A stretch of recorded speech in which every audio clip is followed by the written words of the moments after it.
da mídia especializada. Quisera eu que toda a mídia fosse especializada em defesa. É um assunto muito importante, porque isso é uma culpa nossa, culpa da defesa, das forças, mas a gente não consegue tu tem feito força, mas não consegue um debate maior em relação aos assuntos importantes, como é importante saúde, como é importante educação, como é importante a infraestrutura, mas a defesa também é importante. Tem um ditado muito feliz que diz: não existe país pacífico sem ser forte. Não existe. A história do mundo é assim. A história do mundo é assim.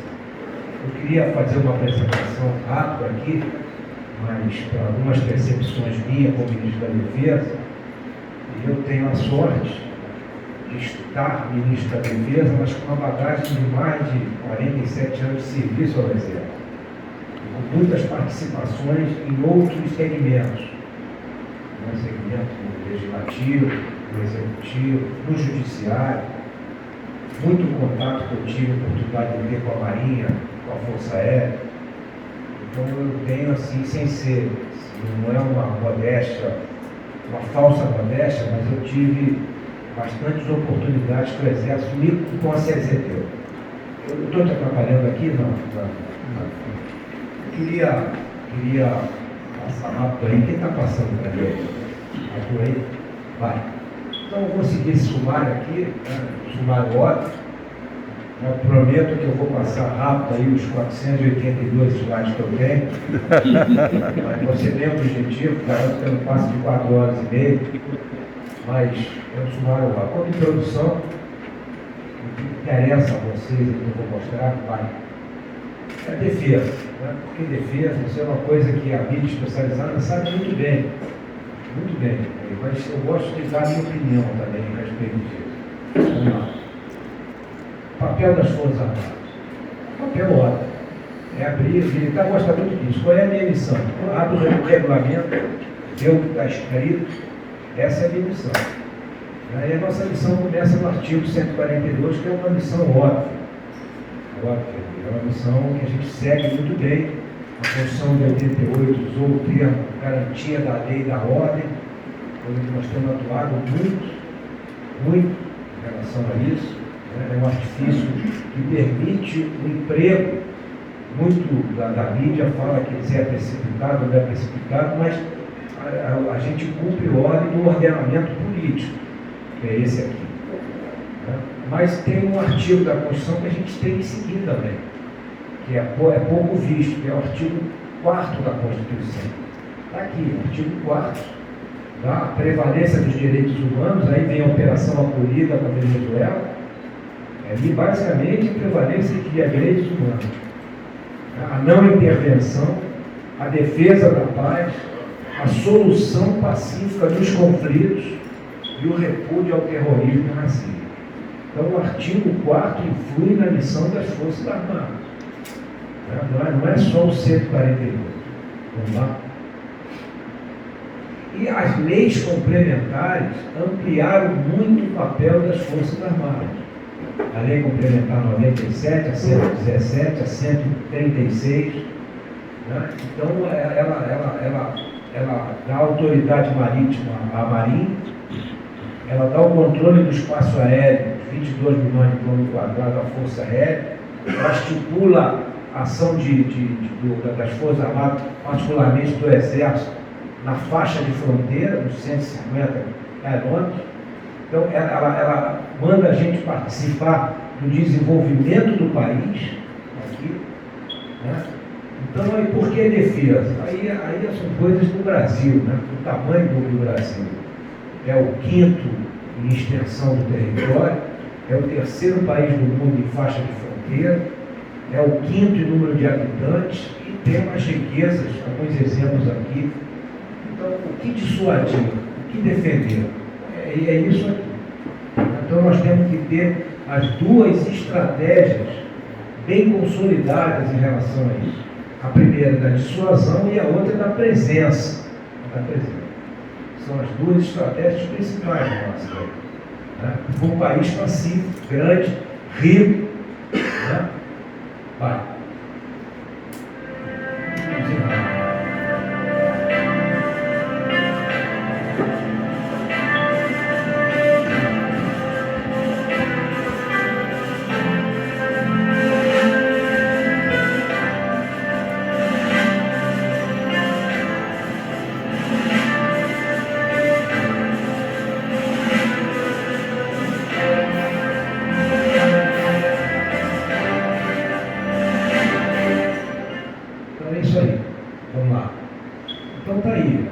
faixa de fronteira, a Amazônia Azul, né, a Amazônia Verde, o nosso espaço aéreo.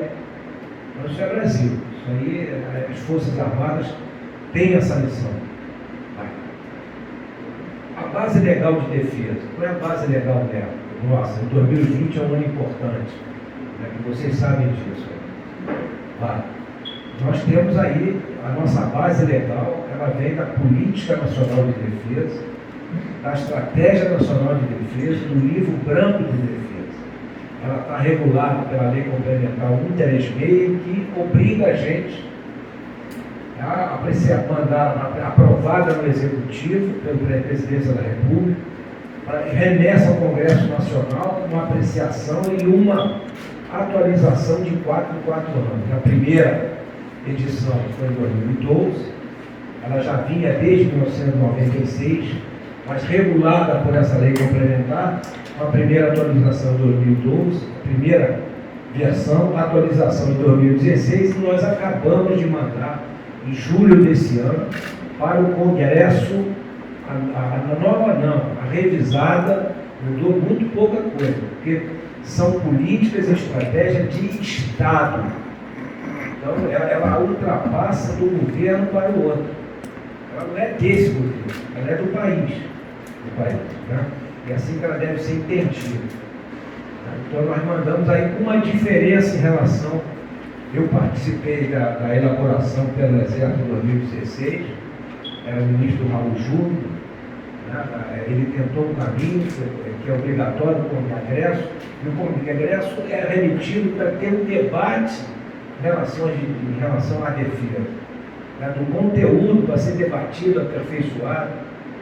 Né? E eu tenho buscado nessa atualização de 2020 um caminho em relação a isso diferente da 12 e da 16.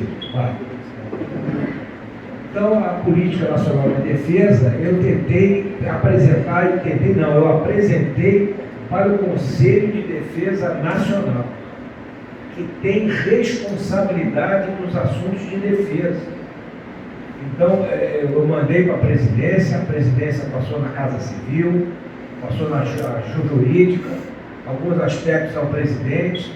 Aí, quando acabou essa etapa, pediu ao presidente para apresentar ao Conselho de Defesa Nacional. Está aí, o presidente estava online, porque ele estava na quarentena, né, mas estava o presidente do Congresso, o vice-presidente e todos os integrantes do Conselho. Ali eu apresentei a revisão da política, da estratégia e do livro branco, e no final eu entreguei a nova versão ao presidente do Senado, pedindo, presidente do Congresso, que é o presidente do Senado, pedindo a ele que debatesse essa política esse ano, no próximo ano, e realmente apreciasse e aprovasse ou alguma ressalva em relação a isso. O presidente da Câmara não pôde estar presente, mas na semana seguinte ele foi ao Ministério da Defesa, eu apresentei particularmente para ele, constou em ata, então eu segui o canal do Conselho de Defesa Nacional, né? E o presidente interno.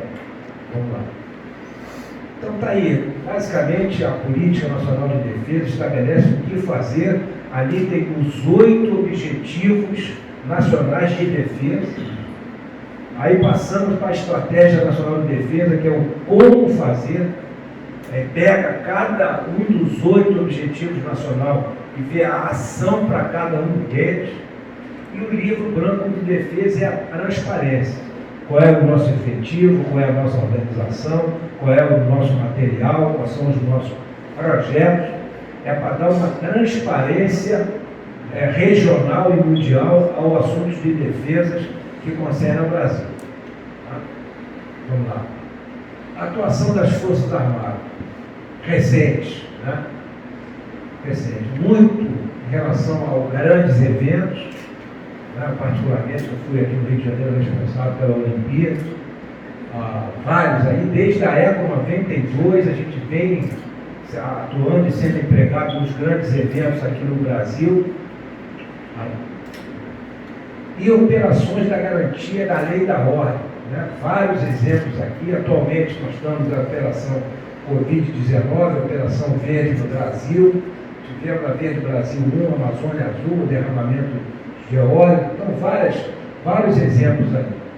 Pra vocês terem uma ideia, aí, desde 98, que a Constituição estabelece operações de garantia da lei da ordem, nós já tivemos 142 operações de GLO, mais de 8.500 dias de operação.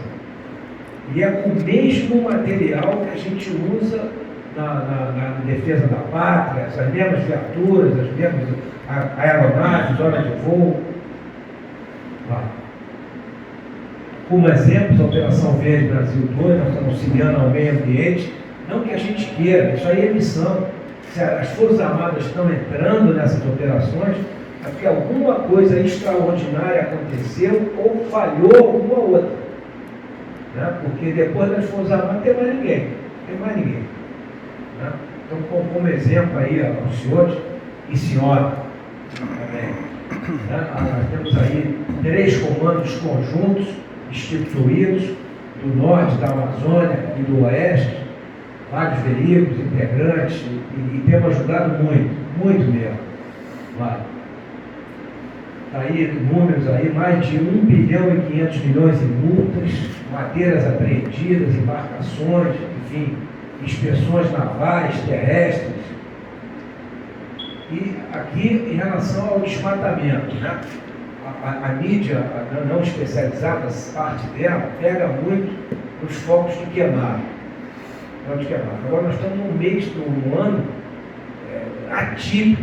Nos últimos 40, 50 anos não existiu uma temperatura tão alta, né? Até semana passada, tão alta, seca, né? E o foco de calor é difícil. Se a gente não tivesse ajudando, estaria sendo pior ainda. Mas em questão de desmatamento, em 2000, na Verde Brasil 1, já apresentou, quando nós entramos, em agosto já apresentou uma queda grande, e esse ano está menos 33%, como exemplo, mês de setembro, de desmatamento em relação a 2019. Né? A Covid-19, nós temos ajudado muito o Brasil e o brasileiro. Muito. Eu fico orgulhoso de ver a Marinha, o Exército, a Força Aérea ajudando o brasileiro, ajudando o Estado, ajudando o município. São números aí. Instituímos 10 comandos conjuntos para o Brasil inteiro. 10 comandos conjuntos. Né? Estamos empregando aí à disposição dessa operação mais de 30 mil homens. Um centro conjunto em Brasília e 10 comandos conjuntos e um aeroespacial dando apoio logístico imprescindível aí a algumas ações. Então são números, descontaminação, ações na fronteira, triagens, campanhas de conscientização, barreiras sanitárias, capacitando gente. Está aí, máscaras, nós adaptamos a base industrial de defesa, nossa, para a produção de álcool gel, para consertar respiradores, né, para máscara. Isso tudo foi uma ajuda muito grande que as Forças Armadas têm dado. Está aí os números, mais de 6 milhões e 500 kits de alimentação no Brasil inteiro, uma logística terrestre, aérea e naval grande para levar esse material para o Brasil inteiro, a Amazônia. Aqui, volta aqui. Enquanto nós transportamos, tinha material específico de Covid, para isso aí, não sei se virar, de carga aérea. A Força Aérea nossa, operando a logística em apoio à Covid-19, já deu mais de 21 voltas ao planeta. Terra indígena, nós temos atuado muito em relação ao indígena e Covid, muito. Já fizemos 12 missões especializadas em área indígena, nós já atendemos quase 100 mil indígenas no foco da Covid, no foco da doença, no foco da prevenção. Estamos também ainda há 20 anos, entramos no ano de emergência, a seca era muito grande, para distribuir água no Agreste, e estamos nessa operação há 20 anos já. 20 anos. A emergência virou rotina. Isso aí, o que nós atendemos são 1.000 militares envolvidos por dia, são 4.200 pipeiros controlados pelo Exército. Vai. Acolhida, já estamos aí há 3 anos em cima dela. Já são números grandes aí, é muito reconhecida essa operação no mundo. A ONU já premiou várias vezes a parida nossa. Nós já interiorizamos para dentro do Brasil mais de 41.000 venezuelanos. É muita coisa. Vai. Continuamos a Operação do Paz. Quando acabou a Operação do Paz, saímos do Haiti, nós estamos chefiando 2 operações, Força Comanda nossa, um no Líbano, o outro no Congo, e temos aí, cerca de 270 militares em missões de paz. Das 72 operações de paz da ONU, nós já participamos de 40. As Forças Armadas de Desenvolvimento Nacional, que está na lei complementar essa missão. Está na lei complementar. Vamos lá. Então aí, várias ações. O programa Força do Esporte, para mim, é o melhor programa em relação ao custo-benefício de inclusão social. O adolescente, a criança, no contraturno da escola, ele vai para a escola, pega o ônibus, vai de manhã, pega o ônibus, vai para a unidade militar de tarde, almoça, tem instrução esportiva, instrução de informática, civismo, né? A tendência é a gente ampliar cada vez mais. O projeto João do Pulo para as pessoas com necessidades especiais, o antigo projeto Rondon está em curso, levando o universitário para o Brasil afora.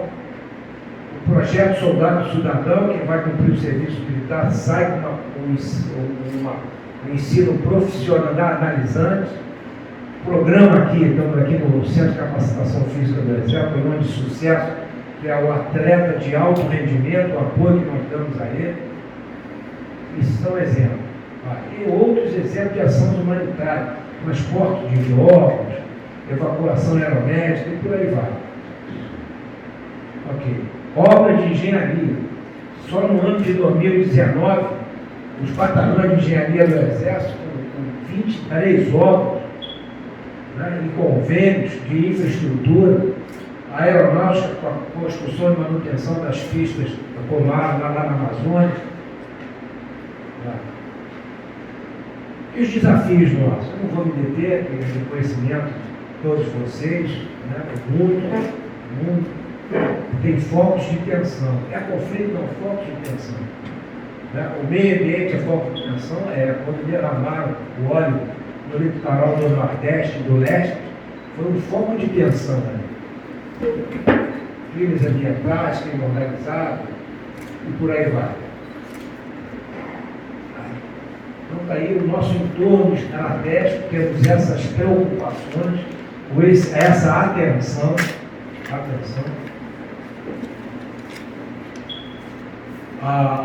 Tráfico de drogas e o crime organizado é uma preocupação do país como um todo. Nós fazemos limites de fronteira com alguns países produtores. O Brasil, pelos seus rios penetrantes, são rotas, e nós somos um mercado consumidor grande também. Né? Isso tudo envolve crime organizado, milícias, enfim, e a preocupação nossa é a faixa de fronteira e o controle do espaço aéreo. Os nossos projetos estratégicos com foco no futuro. Então nós temos a estratégia de vídeo, a parte nuclear, de propulsão nuclear, a parte com a Marinha, a cibernética com o Exército e a espacial com a Força Aérea. Temos também os nossos projetos principais, que são esses aqui. A gente sente falta de uma previsibilidade orçamentária e um orçamento melhor um pouco, né, para a gente tocar esses projetos, porque o que a gente faz se os recursos não são suficientes para manter os contratos? Tá? Ou a gente muda o escopo do projeto ou alonga o prazo. Não tem outro jeito. Não tem mais. Não tem mais. Vamos lá. A nossa base industrial de defesa, que gera 1 milhão de empregos aí, diretos e indiretos, né, movimentos de recursos, estamos indo bem nessa parte, bem. Vai. Pra vocês terem uma ideia, batemos um recorde de exportação de material de defesa em 2019, com mais de 1 bilhão e 200 milhões de dólares, e a previsão é mais ainda. A pandemia deu uma freada, mas nós estamos dando importância muito grande a isso aqui. Vai. Isso gera emprego, gera... Fechando aqui a apresentação. Então, no governo atual do presidente Bolsonaro, nós temos 3 objetivos principais. Um foi a reorganização ou a reestruturação da carreira militar. O presidente, com muita ênfase, mandou logo no início do mandato para a Câmara dos Deputados do Senado Federal o projeto de lei 1645, que foi transformado em lei pelo Congresso quase por unanimidade, com votação simbólica. Isso valoriza a carreira militar. Não é aumento que valoriza os cursos, valoriza o tempo de serviço, né? Então, a busca que o sargento oficial se aperfeiçoe na carreira militar é um projeto que estava desde 2016, né? A atualização da Política Nacional de Defesa, Estratégia Nacional de Defesa, do Livro Branco de Defesa, e nós estamos partindo, se Deus quiser, tem até um despacho com o presidente na segunda-feira, sobre a recuperação da capacidade operacional das forças. Não queremos aumentar a capacidade operacional. Isso serve para mídia especializada. Nós queremos substituir o material nosso, está em média de 50 anos de uso. Se a Força Aérea tem o F-5, o mundo já tem o F-36. As nossas corvetas e fragatas estão com 50 anos. As nossas viaturas blindadas, Cascavel e Urutu, já passaram dos 50 anos. Então nós queremos modernizar, atualizar o equipamento existente, não ampliar. E uma coisa que a gente faz bem aqui são os recursos humanos. Essa é a prioridade completa nossa em relação a isso. Vai. Então, enfim, fechando aí, meu papel é garantir, ou tentar garantir que as Forças Armadas tenham condições de cumprir a sua missão constitucional ampliada pelas leis complementares. Tá? Então é isso aí, as Forças Armadas. E nós temos uma coisa muito importante, que é o grau de credibilidade que as Forças Armadas têm. Esse é um patrimônio nosso. Nós não devemos, não podemos perder. Pesquisa da Datafolha de 2019, entre várias instituições, eu não tenho o nome aqui, mais de 80% de índice de confiabilidade e credibilidade é muito alto. É muito alto. Vai.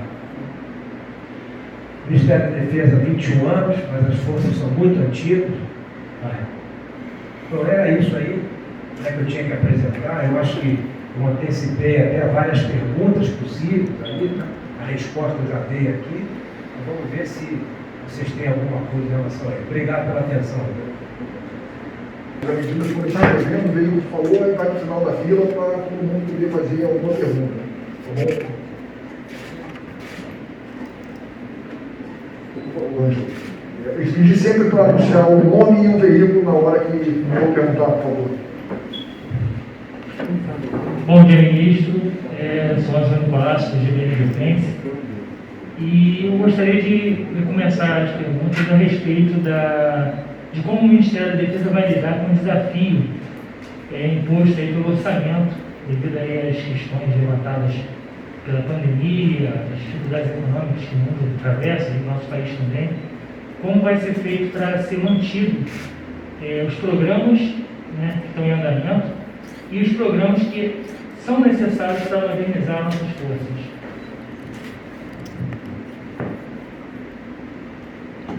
Aproveito aí para discorrer, porque o orçamento é um assunto para mim muito importante, né, afeta tudo. o gasto de defesa, vamos botar o número 100%, que se aproxima de 100 bilhões por ano. 100, vou botar o número de 100. Desses 100, 80% ou 80 bilhões se aproxima, são pagamento de pessoal. Pagamento de pessoal. E mais 10% são algumas despesas obrigatórias. Então, as despesas obrigatórias, incluindo pagamento de pessoal, são 90% do orçamento de defesa.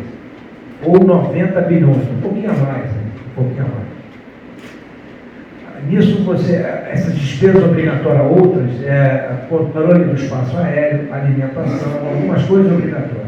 Então, você sobra 10% ou 10 bilhões, que é a média dos últimos anos, para você tocar a chamada despesa discricionária, para você tocar a defesa, para você pagar os projetos, você pagar luz, água, telefone, munição, né, para você rodar a máquina, Forças Armadas.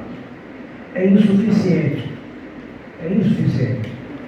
A despesa obrigatória é obrigatória, você não tem de onde. O efetivo nosso é compatível com o tamanho que o Brasil tem. Aí vai a estratégia da presença. Os 10 bilhões, ele começou a ficar nesse patamar, esse ano, o PELOA para 2021, são 11 bilhões e 700, aumentou um pouco a defesa, mas de 2017 para cá ficou nesse patamar de 10 bilhões por causa do novo modelo fiscal. Você tem o espaço fiscal e o teto de gastos. Para o Brasil foi bom o teto de gastos, não estou questionando, mas para você aumentar o que eu preciso, esse ano, para 2021, eu precisava de 15 bi, o mínimo. Então veio 11.700. Então vou ter que cortar alguma coisa dos projetos, vou ter que diminuir a entrega. Né? Por que isso aí? Para beneficiar mais a defesa, com teto de gasto, o executivo tem que tirar de outro ministério. Aí vem o dilema. Vem o dilema. Eu já fui até, não posso me queixar tanto, porque o limite orçamentário que foi dado para 2021 pela economia para a gente foi de 8 bilhões. Depois de muita discussão, nós conseguimos levar para 11.700. Aí, é suficiente? Não, não é. Quais são as alternativas? Um fundo de defesa, usar um pouco das reservas para o projeto. Né? Então, eu estou procurando alternativa à capitalização de recursos, que não entra no teto. Então, talvez, se você me perguntar ministro, qual é a sua principal missão à frente do Ministério da Defesa? Eu falo que é tentar resolver a sua pergunta. É a parte orçamentária. E o restante anda bem. As forças são muito organizadas em relação a isso. Então a gente não tem mais, cara. A gente tira esses 10% de discricionária, que é o que mexe com as Forças Armadas, e toca os projetos. A gente faz isso. Por exemplo, eu não mostrei, botava no gráfico ali, a entrega da viatura Guarani. A última viatura já está prevista para 2041. Quando chegar a entregar a última viatura em 2041, as primeiras que já foram entregas já estão no ferro velho do tempo. Né? Então a cobertura é muito curta. E as forças têm que usar muita imaginação em relação a isso. Tá? Ok? Quem é o próximo? Alô? Ministro, sou Felipe Salles do Base Militar Vídeo Magazine.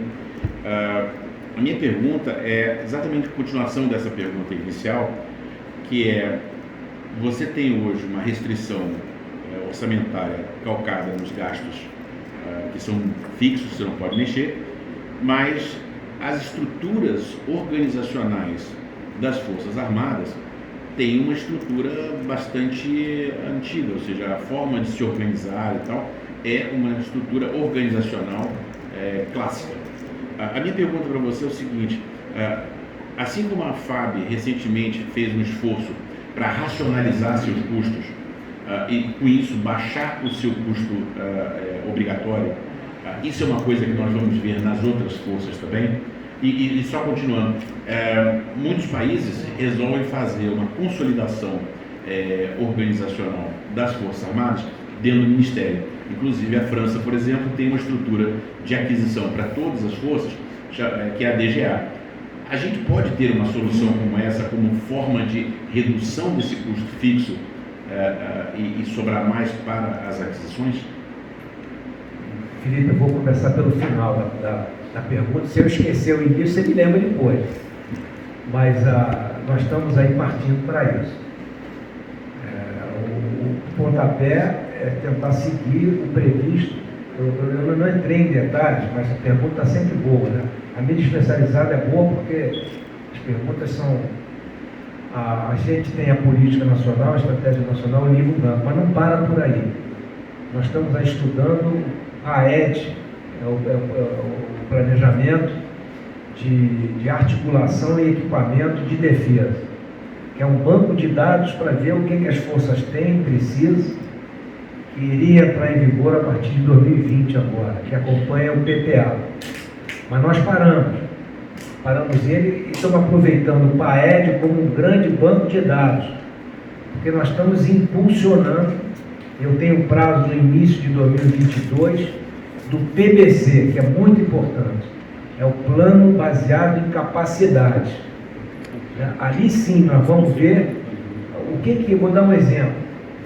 A gente fazia os nossos estudos, vocês sabem disso, pelas potenciais ameaças.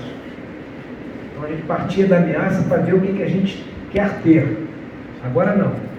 A gente vai mapear tudo. Vou dar um exemplo. A gente precisa controlar o espaço aéreo. Qual é a capacidade que eu tenho que ter mínima para controlar o espaço aéreo? Qual é a aeronave que a gente quer? Então o PBC está mapeando tudo isso para racionalizar o material de emprego conjunto nas forças. As operações conjuntas têm sido muito boas para uma integração, uma interoperabilidade maior entre as forças. Então esse modelo do planejamento baseado em capacidades é semelhante ao exemplo francês de aquisição, que tem uma sigla, você me ajuda aí, eu não me lembro. A lei orçamentária, lei... Mas ela tem um instituto que cuida disso. É DGA. Delegação Geral do Armamento.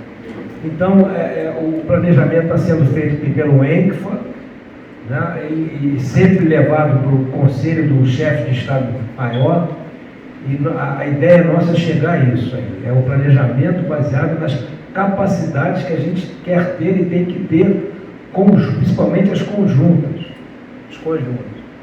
Se a gente tem que ter um fuzil, né, o fuzil, vamos ver da onde nós vamos adquirir o fuzil. O fuzil pode ser o membro do fuzileiro naval, para o Exército e para as unidades de guarda da Força Aérea, pode e deve.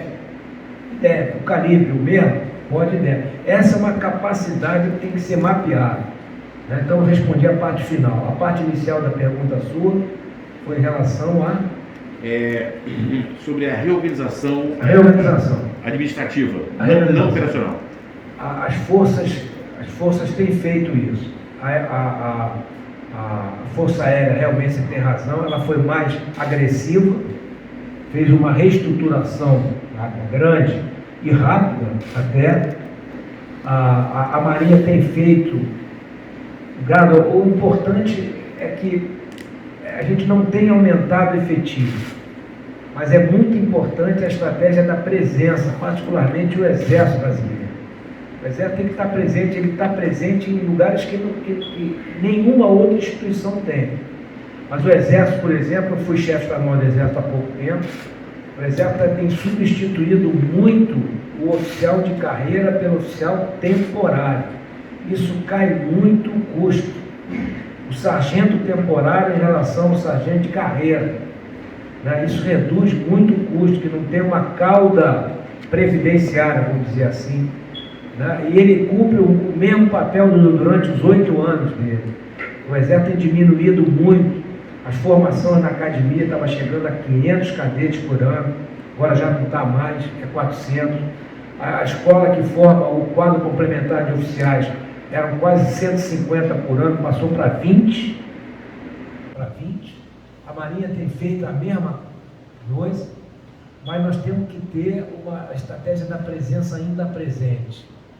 E nada me garante que eu, investindo numa redução de estruturas que envolve pessoal, né, o recurso vá para a parte discricionária. Porque a economia separa muito bem isso. Muito bem. Não, obrigatório não se discute. É isso aqui. Está aqui. Vamos ver discricionário. Aí a briga é feia. A briga é feia.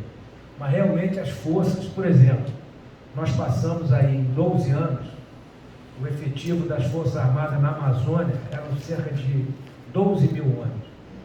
Nós passamos para mais de 40 mil, tirando unidades do Sul, tirando efetivo do Sudeste e do Sul e levando para a Amazônia. O Exército fechou brigadas e abriu brigada em Tefé, abriu brigada em Boa Vista. Então, nós estamos remanejando sem aumentar efetivo. Isso já é o primeiro passo. A Força Aérea realmente fez uma reestruturação mais efetiva e o Exército e a Marinha estão vendo que a necessidade é essa. Tá bom, Felipe? Tá? Nelson.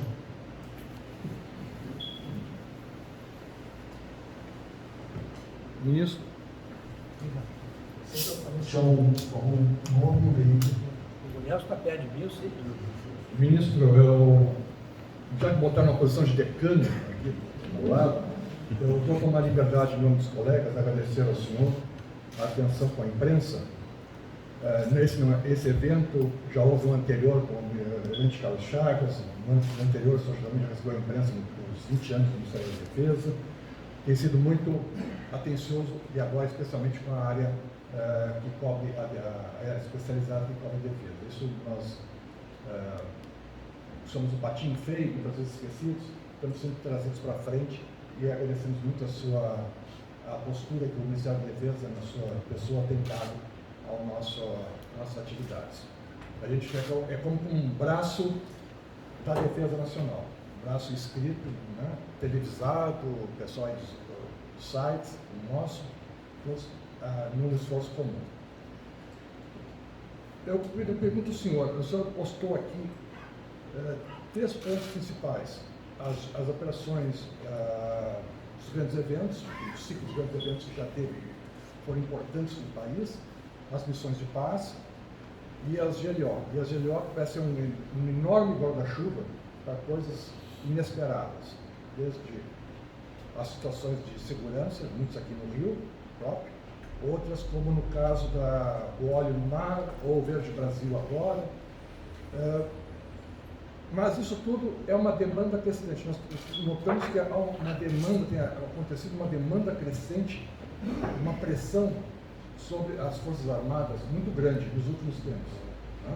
Os senhores vai de uma ponta a outra, do mar para o interior da Amazônia, na questão das queimadas, na questão de apoio à população acolhida, marcante, multifatores, multissetoriais, mas o cofre e a gestão é um só.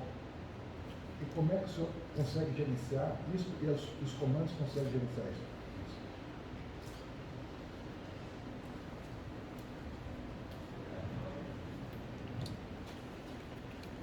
Eu agradeço o Nelson aqui, decano, mas eu não vejo, eu vou discordar dele, eu não vejo patinho feio nenhum, não. Eu vejo a segunda parte que você disse aí como, né, um braço da defesa. Vocês são um braço da defesa. Né? Então, eu tenho que dar uma atenção especial.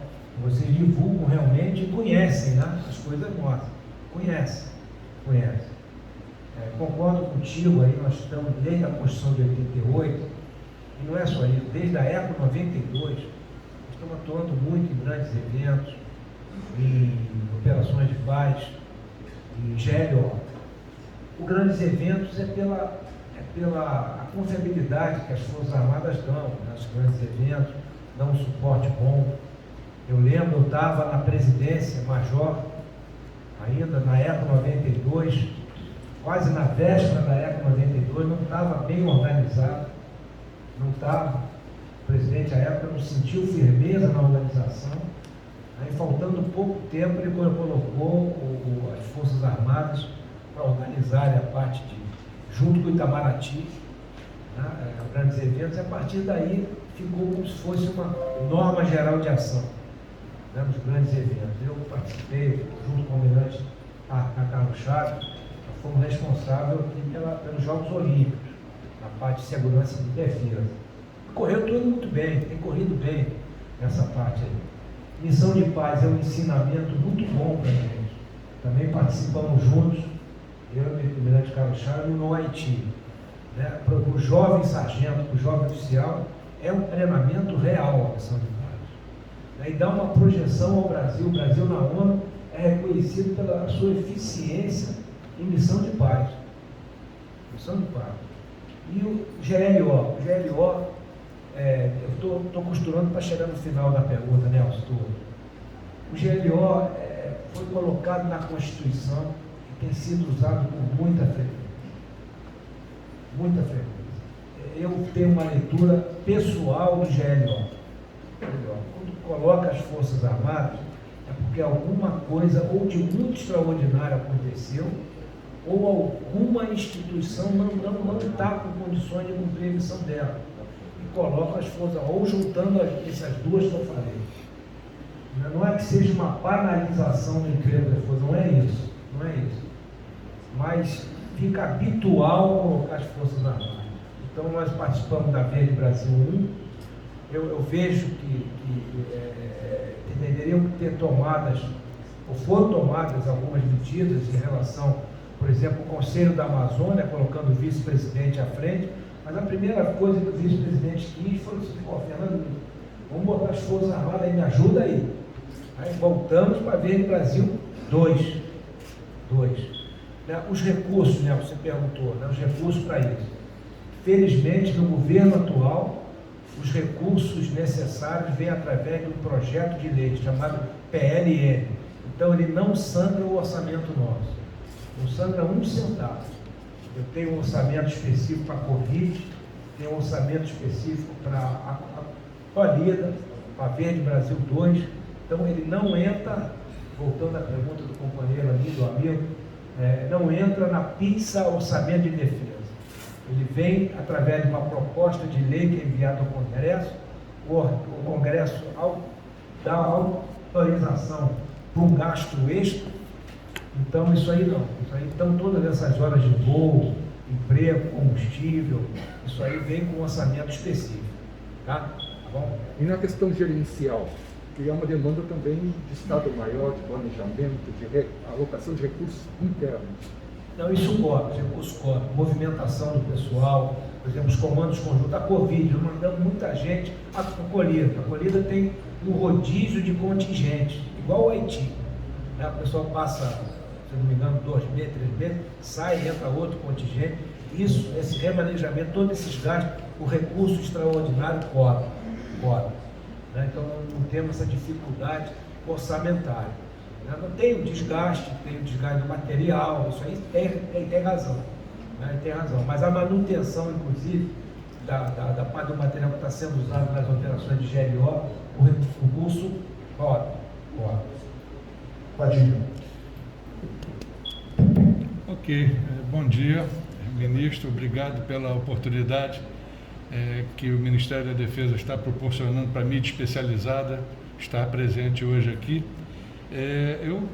Todos os assuntos que o senhor já mencionou, eu queria abordar em relação à Operação Poseidon, recentemente levada a cabo pelas 3 forças a bordo do navio aeródromo multipropósito Atlântico, em que inclusive o senhor esteve presente no último dia, caso eu me engane. Bom, eu queria perguntar ao senhor o seguinte: o próximo passo, né, para as operações deverá ser com o navio em movimento, porque dessa ocasião o navio estava fundeado. Muito bem. Será sempre com operações com forças especiais ou essas operações com as 3 forças, elas podem ser com outra conotação? Essa é a primeira pergunta. A segunda, para otimizar os custos, né? A gente está falando de verba, para otimizar os custos, em que pé está a criação do Centro Conjunto de Instrução de Voo, onde todas as 3 forças vão aprender a voar juntas para otimizar os custos? Isso está andando? O senhor pode falar para a gente um pouco sobre isso?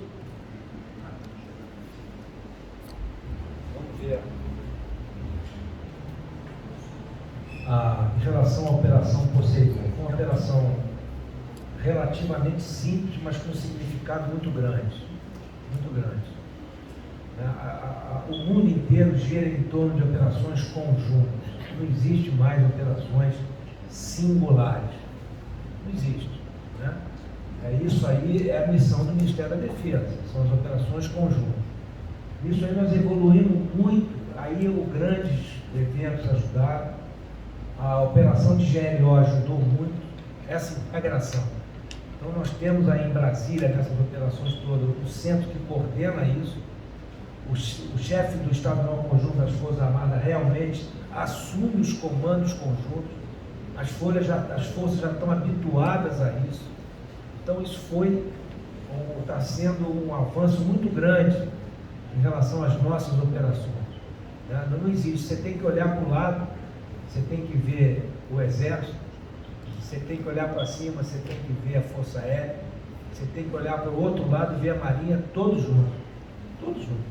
Não existe crise, conflito, hoje em dia, de uma força só.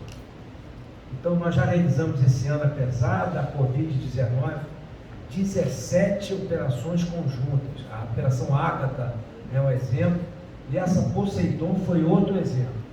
Outro exemplo. Né? Coisas simples, operações do mesmo helicóptero, aí vem o projeto conjunto e a fabricação e aquisição do mesmo helicóptero, o HX-BR. Então, cada força tem o mesmo helicóptero, operaram no navio, na nau capitânia nossa atual, que é o Atlântico, fazendo operações de decolagem e pouso. O próximo passo é o navio em movimento. Os termos de marinha, quando eu falo errado, o almirante Carlos Chagas me olha torto aqui. Me olha torto. Mas estamos avançando em relação a isso aí. Então, foi a parte técnica e operativa de helicóptero no Atlântico, e a parte partindo do aeródromo, parte de operações especiais, que também é muito bom. Na minha cabeça, tá, um centro definitivo, desde já seria partir para um centro, um comando conjunto de operações especiais definitivo, esse sim. Poderia, no futuro bem próximo, eu visualizo que teria um centro de operações especiais que envolvesse a Marinha, o Exército e a Força Aérea. Porque, enfim, quanto ao Centro Conjunto de Operação de Voo, não, vou ser franco, não avançamos nisso, não avançamos ainda nisso. Eu creio que a aquisição conjunta do HX-BR é um avanço, mas em termos de Centro Conjunto de Operação de Voo, nós não avançamos não, sendo muito franco. Tá bom? Bom, obrigado, ministro. Luiz Camões, Defesa TV. Bom dia. Peguei. Inicialmente, a minha pergunta em relação à base industrial. Em relação ao Ministério. Apesar de ter sido um ano atípico, como o senhor poderia avaliar 2020 e as projeções para 2021 no setor? Lembra que a gente não tinha... Eu agradeço aí a pergunta, eu acho que eu muito sucinto ali na apresentação. Eu estou dando muita importância a isso, muita importância. Porque a base industrial de defesa, além dela ser estratégica internamente para a força, ela tem um agregado de emprego, de tecnologia, de geração de emprego, que eu já falei aqui, de entrar recursos no país. Então nós estamos avançando muito. A CEPROD, Secretaria de Produtos de Defesa, está à frente, o secretário Dedegor, Marcos Dedegor, tem feito um trabalho muito bom, muito bom. Nós ampliamos em 2019, eu mostrei aí, batemos recorde de exportação de material de defesa. Eu tenho dado muita atenção em relação a isso. O que nos falta, sendo muito sincero de novo, o que nos falta é uma agilidade na parte burocrática nossa. Burocrática, são as garantias, ser mais rápido, porque a material de defesa tem valor muito agregado, tem efeito dual, mas ele carece de uma coisa. Você, quando você trabalha com material de defesa, exportação e importação, então o outro país, o Brasil, quer gov to gov. Ele quer a participação governamental, ele quer a segurança e o apoio do governo, porque são aspectos muito sensíveis em relação a isso. Nós temos aí, inclusive segunda-feira, no despacho do presidente, um dos assuntos que eu vou abordar é esse. E temos avançado muito bem, muitos países visitando o Brasil. Eu recebo, semana que vem, aí o ministro da Defesa argentino veio visitar, ele tem uma reunião comigo, é interessado em alguns produtos nossos. Infelizmente, a pandemia deu uma segurada. Eu tinha uma viagem agora, Arábia Saudita, Emirados Árabes e para a Hungria. A Hungria está quase fechada aí a aquisição do KC-390 nosso, está em negociações avançadas. Portugal já adquiriu o KC-390, é um produto de primeira linha nossa, a parte do sistema Astro nosso, já vendemos para vários países. Então eu acho que a nossa base industrial de defesa está muito bom, merece isso que é minha função, além da parte orçamentária. Se eu tivesse que dar uma segunda prioridade, são as operações conjuntas, são a parte orçamentária, e agora você tocou numa outra que tem que ter uma atenção especial, é a nossa base industrial de defesa. Tá? Ministro da Segurança e Defesa.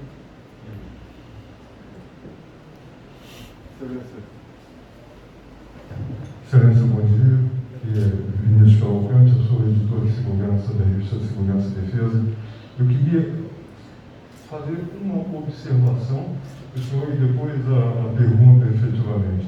Quando o senhor falou ali da mídia de defesa, falou do entrosamento do senhor com a mídia, etc., eu queria fazer uma observação. A gente aqui no Brasil, lamentavelmente, não tem o hábito de explicar defesa para os cidadãos comuns, necessidades militares de defesa para os cidadãos comuns.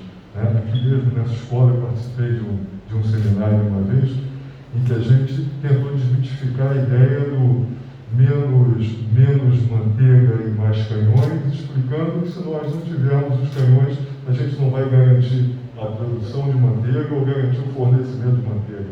Então, eu queria concitar para que a gente pudesse, cada vez mais, falar para fora e falar não só para o público que efetivamente entende ou conhece da atividade, mas falar para todo mundo, para que as pessoas, os cidadãos comuns, entendam que esse trabalho dos senhores e o que vocês estão fazendo é tão importante. Mas a minha pergunta tem a ver, Excelência, com a atuação das Forças Armadas e do Ministério da Defesa em questões pertinentes à segurança pública. A gente vê hoje no Brasil, em particular no Rio de Janeiro, recrudescimento da atividade criminosa, incremento do modus operandi do crime, criminosos adotando técnicas e táticas que são técnicas e táticas não de criminosos comuns que busquem lucro, mas também de elementos guerrilheiros, táticas insurrecionais, tanto que já falamos aqui de insurreição do crime, ou guerrilha do crime, e táticas terroristas. A gente vê que as forças de segurança, lamentavelmente, por mais que tenham melhorado e até entrosado com as Forças Armadas em diversos momentos, elas não estão capacitadas efetivamente para fazer frente a esse modus operandi e essa sofisticação do crime. Isso a gente sabe que vai acabar caindo no colo das Forças Armadas, porque quando todo mundo erra, todos os cursos de política falham, termina nas mãos dos senhores para resolver o problema. Então, o que o senhor acha? Como o senhor acha que isso pode ser encarado? Porque a gente está vivendo dias muito ruins.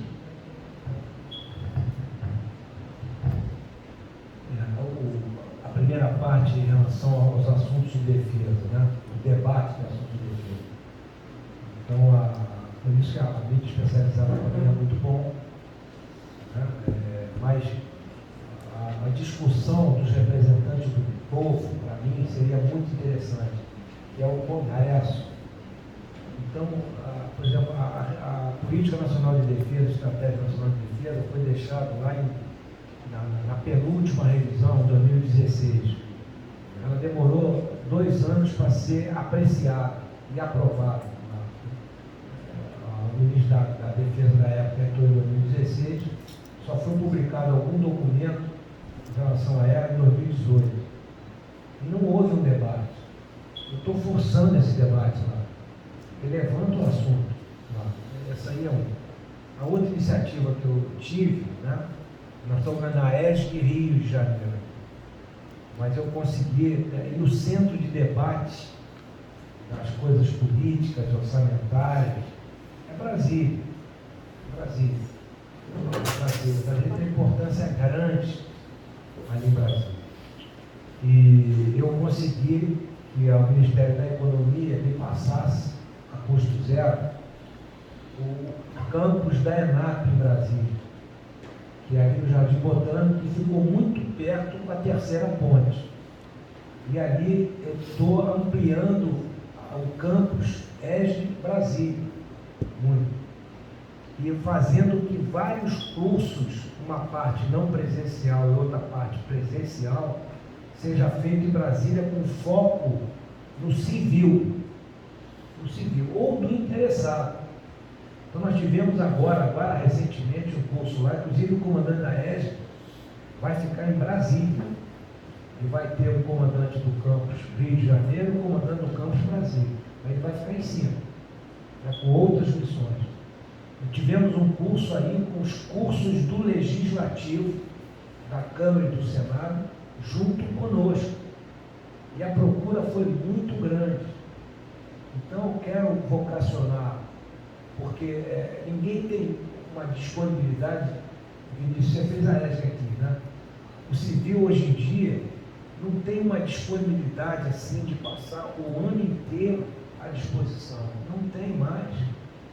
Entra o fator custo, entra o fator... Se não fosse funcionário público, não teria. Não teria. Então, você fazendo um curso, uma parte não presencial e outra parte presencial na manhã de terça, quarta e quinta em Brasília, por exemplo, você consegue uma adesão grande e você discute assuntos de defesa, você põe o militar e o civil juntos lá.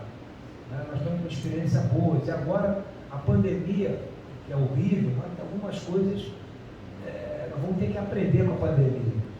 Né? As lives, os seminários online, eu vou fazer um hoje à tarde aqui, né? Que todo mundo no Brasil inteiro assiste. Né? Então, essa é a evolução em relação ao papel aí que vocês ajudam muito, mas o papel dos assuntos de defesa, o debate de assuntos de defesa, para ver que você tem que ter canhão, você tem que ter manteiro. Né? É isso aí. Em relação à segurança pública, realmente é preocupação.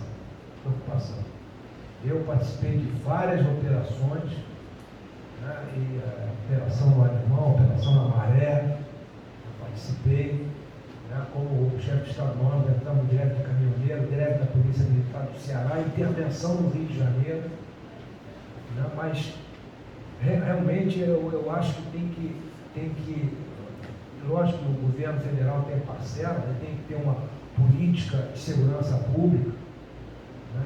Então estamos perseguindo para isso aí. A Polícia Federal e a Polícia Rodoviária Federal têm feito operações com resultados expressivos.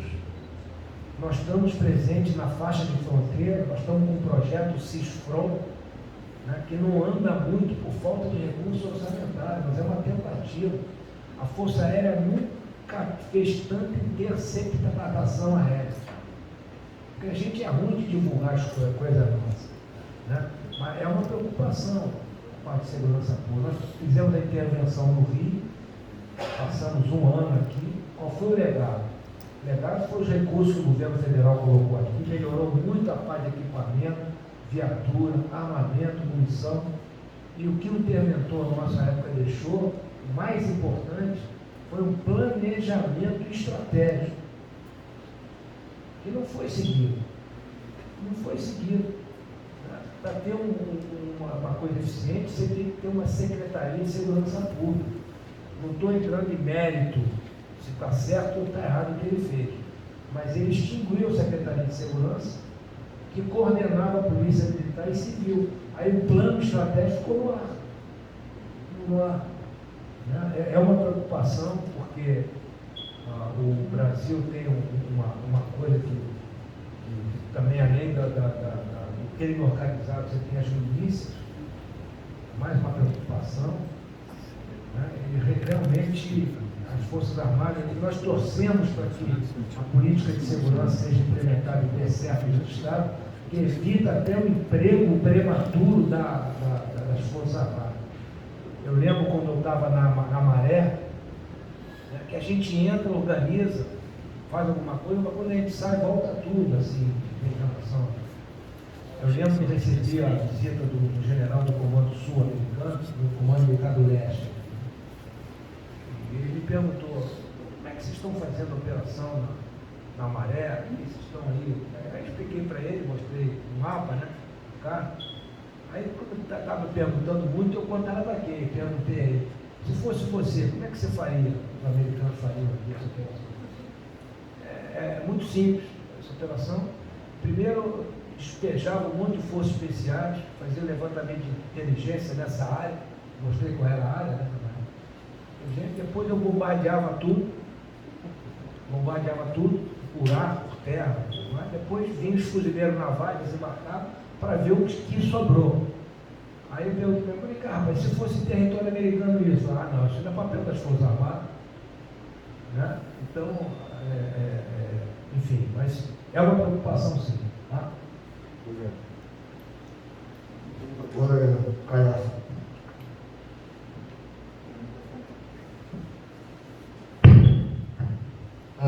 Bom dia, ministro. Eu vou fazer minha pergunta aqui mesmo em pé. Roberto Caiafa, Infodefensa. Primeiro, queria agradecer pela oportunidade, mandar os cumprimentos do meu editor lá de Madrid.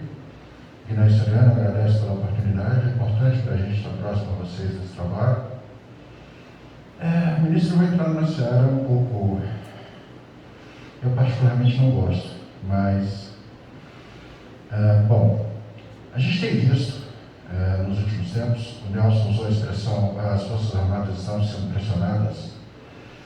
Então a gente tem visto aí nos últimos tempos o Ministério da Defesa de repente ser a bola da vez de uma série de narrativas que para nós especializados soa uma coisa muito estranha, na medida em que você tem, por exemplo, uma CPI de fake news hoje no Congresso e você tem veículos da grande mídia produzindo fake news sobre o Ministério da Defesa, sobre a atuação das Forças Armadas, narrativas que tentam desconstruir a seriedade do trabalho que é feito, narrativas que tentam comparar o orçamento do Ministério da Defesa com outros ministérios, narrativas que tentam desconstruir o trabalho que está sendo feito aí no combate aos incêndios, às operações na região amazônica, enfim. Chegou-se ao ponto de um helicóptero da Marinha estar socorrendo um animal e se dá a notícia do socorro do animal, mas não se falar que eram militares da Marinha que estavam ajudando ali no resgate. Então a gente tem visto aí nos últimos meses várias notas do Ministério da Defesa, pedidos de resposta. Eu queria saber especificamente do senhor, como ministro da Defesa, se o tempo de ser conciliador e de tentar trazer esse pessoal para perto do Ministério da Defesa já passou, Ou qual seria a atitude que o Ministério da Defesa pensaria em adotar daqui para frente com relação a seguidos, isso é a minha opinião pessoal, seguidos ataques que o Ministério tem sofrido da mídia? A minha pergunta é essa. Uma oportunidade de realmente está acontecendo isso tudo ali. Né? O governo eleito democraticamente, né, do presidente, mudou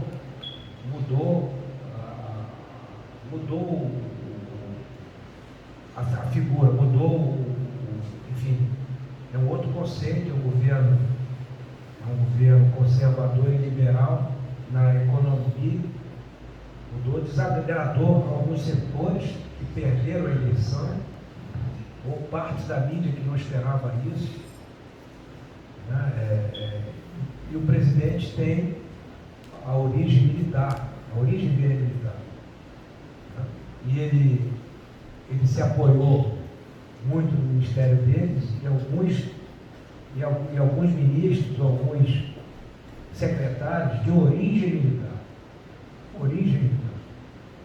Então, a parte daqueles que querem atacar o governo, né, eles procuram trampolins, procuram alternativas para chegar à crítica ao governo. Né, E no início acharam que o presidente tinha uma postura antidemocrática, que não é verdade. A palavra que o presidente mais usa é democracia e liberdade. Ele foi eleito, né? Enfim, e para isso atacam as Forças Armadas, mas com a intenção de atingir o governo. E realmente você tem razão, com vários fake news ali, que nós temos respondido ao todo. Depois o almirante Carlos Chagas vai dar até os números que a gente você citou alguns exemplos aí, né, em relação que são inverdades, que são fake news. Nós temos respondido e temos tido um diálogo com a imprensa constante para dizer que aquele artigo não está certo. Não está certo. Você citou alguns exemplos, tem outros que o Carlos Chagas pode citar também aqui. Qual é a postura nossa? É mostrar o trabalho das Forças Armadas e responder à altura e à verdade em relação às coisas, em relação às Forças Armadas, mas que não é para atingir as Forças Armadas, é para atingir o governo. Não, o Carlos Chagas tem algumas. Obrigado. Como o nosso ministro acabou de mencionar, a postura do Ministério da Defesa, a orientação e determinação do ministro é do diálogo franco e aberto com todas as mídias, ou seja a grande imprensa, seja as mídias digitais, a estratégia de comunicação ela tem que ser realmente baseada no diálogo e na franqueza. A ideia é não deixar sem respostas, e por muito tempo as Forças Armadas, o Ministério da Defesa, deixavam as pessoas falarem o que queriam, e o jornalista ficava incentivado a escrever o que queria, que saberia que não sofria nenhum escrutínio. Hoje o que a gente tem feito é responder duramente quando necessário, ou seja, a resposta ela tem que ser proporcional à agressão sofrida, vamos dizer assim. Então, se a matéria tem um pequeno erro, sai uma pequena correção, às vezes uma carta ao editor, como já saiu em alguns jornais, a carta ao editor, o próprio jornal publica, aí tem que ser num termo até um pouco mais leve, porque o jornal não vai publicar na carta dele alguma coisa muito agressiva, mas de qualquer maneira. Tem sido feito, são vários assuntos, um dos assuntos foi mencionado aqui, foi aquela comparação esdrúxula entre gastos com economia e gastos com defesa, que alguns grandes jornais acabam pautando muito a mídia, ou seja, uma matéria que é publicada num determinado momento, ela rapidamente se propaga e a fake news ela ganha um margem de verdade. Então a gente tem procurado realmente responder com dureza quando necessário, mas aí um pedaço muito importante que o ministro falou e eu gostaria de reforçar, a gente não pode perder o diálogo com a grande imprensa também. Ou seja, de qualquer maneira, a gente continua conversando. Um exemplo muito bom foi mencionado aqui pelo Badia, foi a questão da Operação Poseidon. A gente colocou nas 5 maiores televisões uma operação conjunta do Ministério da Defesa que não era garantia da lei da ordem, que não era Verde Brasil, que não era Covid, ou seja, que era atividade fim das Forças Armadas, que é a preparação para a defesa da pátria. Então a gente tem que continuar, o diálogo vai continuando e vai, ou seja, é natural que exista, as Forças Armadas são vistas como ponto de apoio, então é natural esse tipo de coisa, mas o principal da história é nós vamos continuar respondendo sim a todas as coisas e sem perder o diálogo, mantendo sempre um diálogo muito franco e aberto com todo mundo. Complementando para encerrar aqui, o diálogo é muito importante. E a resposta com o fato real. Né? Em termos de números, aí nós nunca demos tanta resposta. Em termos de números, toda nota a gente dá uma resposta, às vezes até elogia, vira o artigo bom, a gente. Um exemplo que foi citado aqui, saiu uma notinha, o orçamento da defesa vai ser maior do que a educação. Replicou isso numa velocidade absurda. Aí a articulista fez matéria dizendo que era absurdo, a corrida armamentista, que a educação está sendo relegada. Nunca isso foi verdade. Nunca, desde os pré-limites orçamentários, educação e saúde, sempre tiveram recursos e vão ter maior que as Forças Armadas. Mesmo botando despesa obrigatória, botando tudo. Quer dizer, nunca existiu, isso foi um fake isso aí. Foi um fake. Né? E outra coisa, a defesa, isso aí é importante falar aqui para todos vocês. Né? Merece uma reflexão em relação a isso. Eu vejo os meus companheiros ministros lá. Então, em relação à defesa. Educação, vamos botar o exemplo da educação. Educação, você tem a política de educação, que é dada pelo Ministério da Educação, mas você tem os estados, que tem a Secretaria de Educação, tem as escolas estaduais, aí você tem os municípios, que tem as escolas municipais, quer dizer, complementa o orçamento com o orçamento do Estado, orçamento do município, e você tem o segmento privado, você tem as escolas particulares. As Forças Armadas é o único ministério, talvez o Itamaraty, os dois, que só tem a União. O meu pelotão de fronteira de Surucucuri é custeado em tudo pela União. Eu não tenho ajuda do Estado, não tenho do município, não tenho do privado. Saúde, a mesma coisa. Infraestrutura, a mesma coisa. Né? A defesa só tem a segurança pública. Você tem a segurança pública do Estado, que é fortíssima nisso aí, tem a guarda municipal e tem a segurança privada. O banco tem a segurança privada dele. As Forças Armadas só tem a União. Só tem a União. Tá? Agradeço aí a pergunta. Vamos chegar no fim. Rafael. Bom dia, ministro. Rafael Simão, Revista Operacional. O amigo Vinícius ali falou sobre a questão dos debates acerca dos temas de defesa junto à população. Né? A gente está falando, o Caiafo falou de mídia e foi falar também de segurança pública. Eu vou pegar um pouquinho disso aí. A Operação Verde Brasil 162, a gente deu um destaque no nosso veículo contra uma parceria muito grande com a 17ª Brigada. Então a gente estava em canal direto com eles. E nem os números, né, efetivos, altos, né, números de sucesso, foram totalmente divulgados na grande mídia. Eu queria que o senhor falasse um pouquinho, porque por tudo que eu recebi de material, muitas as agências, né, foi uma operação entre agências, as agências estavam desdobradas no terreno, de certa forma. Né, e eu queria ver com o senhor se eu estou equivocado em pensar que a operação também teve um ganho muito grande em nível de segurança pública. Né, da maneira que a gente estava ali, de certa forma, as forças estavam combatendo, né, questões de desmatamento, de queimadas, mas você estava com as agências desdobradas no terreno, e isso agrega em termos de segurança pública para a gente. Queria que você falasse um pouquinho sobre isso. Você não tenha dúvida disso aí. Primeiro, em relação às operações, várias delas nós convidamos a mídia para aparecer. Várias matérias saíram muito boas ali. Citando aí, por exemplo, a matéria da Band, a Record, saíram muito boas, muito boas. Quer dizer, isso aí de você atuando na área, porque os comandos conjuntos lançam bases de operação. Essas bases no local dão um poder dissuasório muito grande. O desmatamento caiu 33% do mês de setembro em relação ao ano passado, que já caiu bastante por causa disso aí. Você agrega força de segurança no local.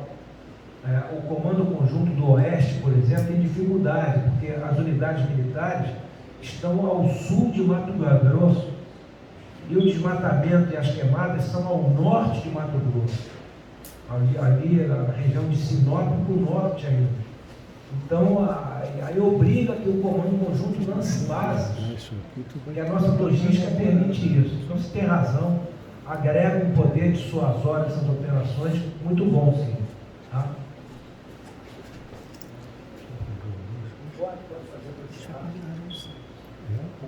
A gente já está chegando perto do horário final, estou com umas 3 perguntas, essas 3 vão ser as últimas, né? Então, para fechar é o Felipe.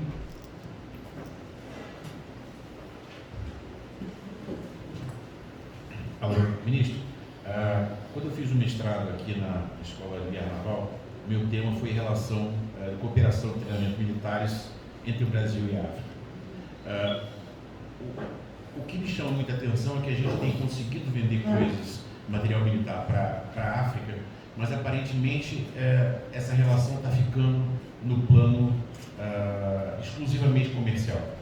Ou seja, quando nós compramos o helicóptero, por exemplo, Super Lynx do Reino Unido, nós criamos um programa que mandava um piloto nosso para lá e um piloto deles para cá, fazendo um intercâmbio, uma troca, etc. A gente vende o Super Tucano para o Mali, para a Mauritânia, para outros países africanos, Nigéria, e a gente não percebe esse mesmo tipo de iniciativa. E uma das coisas que eu apontei no meu trabalho do mestrado é que nos países grandes esse tipo de relação ocorre no nível mais alto, pelo menos no Ministério da Defesa. E aqui no Brasil, as nossas parcerias, especialmente com os países africanos, ocorrem baseados em necessidades ad hoc, nas próprias forças, tentando ver se aproveita o orçamento que já existe, etc. E tal. O senhor vê, primeiro, uma demanda por essa melhoria dessa relação entre Forças Armadas, Força Armada com Força Armada, como um mecanismo de alavancar futuras vendas de produto brasileiro no potencial mercado estrangeiro?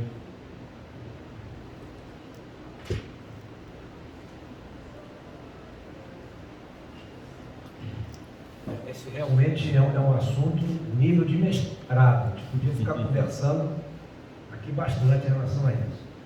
Né? Nós temos aí, isso as forças fazem bem, eu acho que fazem bem, a defesa ajuda muito. Nós temos 3 áreas estratégicas, assim, inclusive está na Estratégia Nacional de Defesa. Nós temos que buscar essas fontes de alguma forma. Nós temos o arco do conhecimento. É ver aqueles países que são mais avançados em termos de defesa. Nós temos que buscar conhecimento lá. Aí através de adidos, através de curso, através de operação de paz. E nós temos feito isso. Né? Aí são as grandes potências na parte de defesa, né? Independente do matiz. Temos gente na China, temos gente nos Estados Unidos, temos gente na França, temos gente onde tem as possíveis tensões e conflitos. Isso aí é importante. É o arco do conhecimento. Depois nós temos aí o entorno estratégico, que é a segunda área nossa, o entorno estratégico. O que é importante?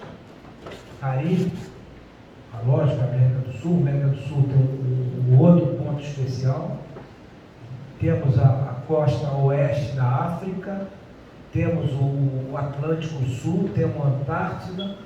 Então, esse entorno estratégico você tem que avançar um pouquinho mais. Né? E nós temos feito isso aí. Você tem que ter umas parcerias mais efetivas. Né? A missão do pai do Haiti, nós aceitamos porque era isso, era uma espécie de uma área de influência nosso povo. A Marinha tem feito muita coisa em relação à costa oeste da África. É importante para a gente. A Antártica, a nossa base da Antártica. E nós temos o nosso ambiente regional, que é a América do Sul, os nossos vizinhos. Você tem que aprofundar mais ainda as ligações, a confiança mútua, os parceiros, e nós temos feito isso bastante. Nós temos muita gente, sargentos e oficiais fora desse ambiente. Nós temos muita gente deles aqui fazendo cursos, tanto na parte de ensino como na parte comercial também. Né? Então, são três grandes coisas com focos diferentes, que são o arco do conhecimento, o entorno estratégico e o ambiente regional. Então, são áreas distintas em relação a isso. Tá, Felipe? Mas isso vai sobre o Ministério, ou seja, em vez de ficar sendo... A tendência é essa. A tendência é essa. É lógico que nós estamos com aquelas dificuldades aí de sempre, aí, que é a parte orçamentária, a parte da base industrial de defesa, a parte de... Mas em relação a parcerias comerciais e na troca de experiência na área de ensino é muito grande, com focos diferentes nessas áreas estratégicas. Tá? Nelson.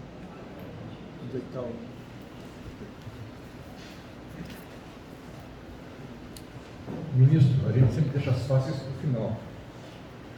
Né? Existe uma situação que bate na porta do Ministério da Defesa. É a situação da Embraer, onde um braço que de principal sustentação da empresa seria a parte de segurança, para defesa e segurança.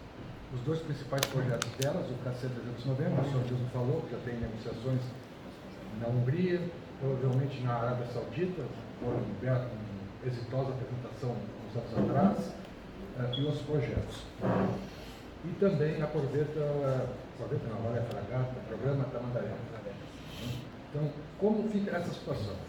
E do ponto de vista da área de defesa e sustentação da organização Embraer. E a outra questão, que fica só entre nós aqui, mas é nossa curiosidade, qual é a agenda do ministro Rossi na semana que vem, ministro da Defesa da Argentina? A gente jura que não vai falar nada para fora. Está sendo filmado tudo. Não, mas Olha, eu queria submeter a mídia especializada que esse juramento não está muito firme, não. É só entre a gente. Vai. É só entre a gente, vai. Tá bom. Embraer. Foi uma pena que aconteceu com a Embraer. Foi uma pena. A Embraer fez uma parceria que foi desfeita com a Boeing. Uma parceria semelhante ao que a Airbus fez com a Bombardier. Então, para o mercado Embraer seria muito interessante esse acordo, essa fusão, que foi na parte das aeronaves comerciais, aeronaves executivas, realmente passaria ao controle maior da Boeing, mas preservava a Embraer Defesa, com 51% do capital da Embraer, 49% misto. Então era um modelo muito bom, injetava recursos. Mais do que isso, a Boeing iria disponibilizar a estrutura mundial dela toda para a venda de aeronaves da Embraer. Fora a injeção de capital. Então, essa aí não, e preservou a Embraer Defesa, tanto que o presidente não precisou usar a famosa regra de ouro, a Golden Share, que é previsto no estatuto da Embraer. Né? Então, desmontou um pouco a Embraer comercial e ela gastou muito dinheiro para se adaptar à nova fusão. Isso já entrou em justiça, vai demorar. É complicado, mas houve uma perda para a Embraer, muito grande. A Embraer Defesa está seguindo, pegou aí, a Embraer sempre foi um braço muito forte na parte de aeronáutica, com o Exército na parte de radar, e agora com a Marinha, com o consórcio vencedor, que é o consórcio da Alemanha, com a Embraer. As fragatas no alto. Então manteve isso aí.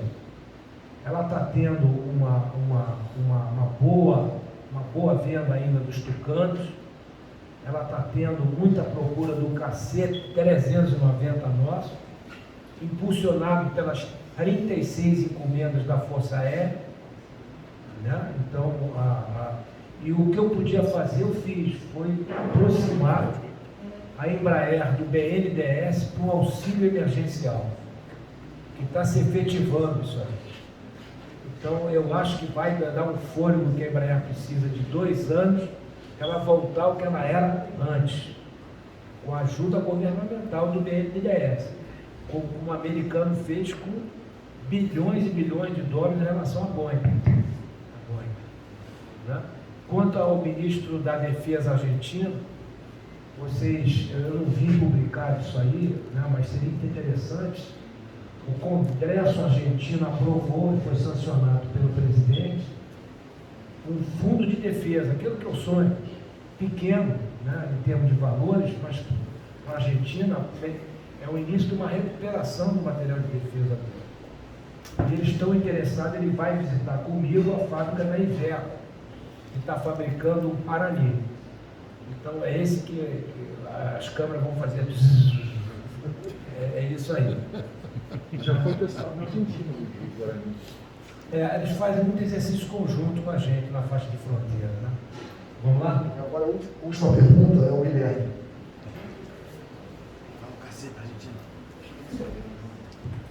General Fernando, bom dia, obrigado. Dizem que a última pergunta é a pior de todas. Tomara que seja. Voltando para a parte de orçamento e o que o senhor falou de modernizar e não ampliar as nossas Forças Armadas, estava no âmbito do Ministério da Defesa um estudo para redução de uma aeronave do programa HXBR de cada força, para atender as necessidades de cada uma. O Exército queria sobressalente, Marinha aeronaves de emprego geral leve para substituir aeronaves de instrução, aeronaves de emprego geral leve. Eu queria saber como é que está esse processo dentro do Ministério da Defesa. E a segunda parte, com relação ao ProSub. Existe realmente a possibilidade de haver a troca de um dos nossos submarinos da classe Riachuelo por um navio da classe Macassar do Peru para substituir o navio Escola Brasil? Eu acho que quem vai fazer pergunta sou eu para você. Você está sabendo mais que eu. Vamos lá. A XBR realmente está em fase final das últimas unidades da XBR.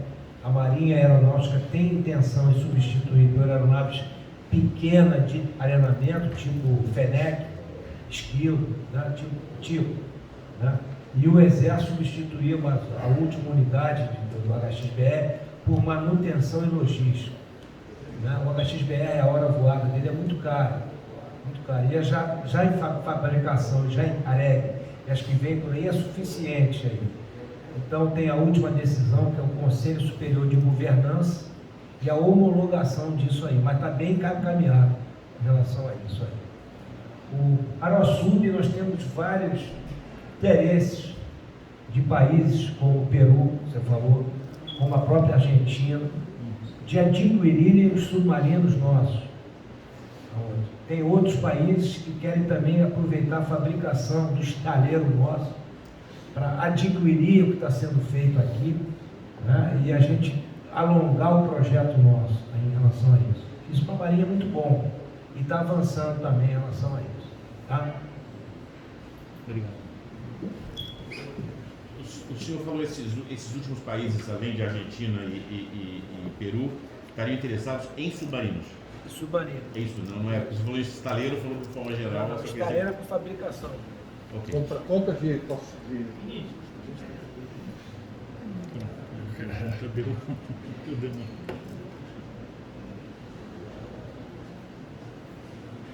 Tá. Só uma última pergunta. A última não foi dele? Eu também tenho uma última aqui. O senhor falou 36 encomendas de KC-390, não eram 28? São 28. 28. 36 é o dele. Em relação ao submarino, como está a negociação da transferência dos submarinos, dos dois submarinos do PI para a Marinha do Peru? Eu respondi ali, né? Está em negociação. Está afeta a Marinha, não está avançando, assim, mas o Peru demonstrou diferença. Bom, senhores, o nosso ministro realmente tem outra agenda agora, assim, está estourando o nosso tempo.